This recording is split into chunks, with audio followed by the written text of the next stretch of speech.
Dans ce chapitre, nous allons voir comment calculer des limites et déterminer le genre d'objets mathématiques auxquels elles correspondent, comme les asymptotes d'une part, mais aussi les points creux ou éventuellement les bornes dans le cadre de ce cours. Pour le calcul de limites, deux grandes étapes à respecter. La première, rechercher les points particuliers grâce aux conditions d'existence et à l'adhérence au domaine. Et la seconde étape va consister à réellement faire le calcul de la limite en remplaçant x par la valeur vers laquelle elle tend.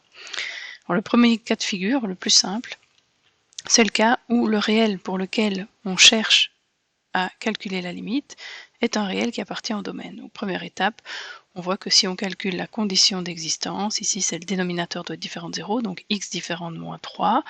2 n'est pas un point particulier puisqu'il appartient clairement au domaine. On peut le voir si on fait la ligne des réels. On doit rejeter moins 3 du domaine.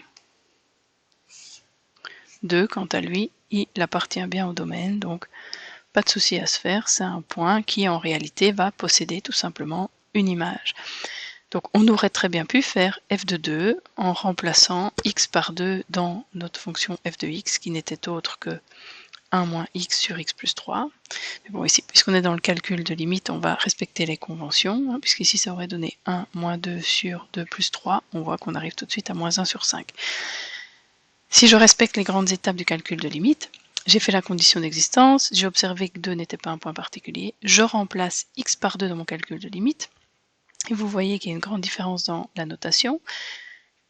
La limite pour x tendant vers 2, on écrit bien le lim avec en indice x tend vers 2 et puis la fonction au niveau de la limite égale. Quand je remplace le x par 2, je n'écris plus la limite, je considère que je suis en train de faire comme mon calcul d'image, et j'ai donc 1 moins 2 sur, c'est ici, la limite disparaît, et j'ai 1 moins 2 sur 2 plus 3, soit moins 1 cinquième.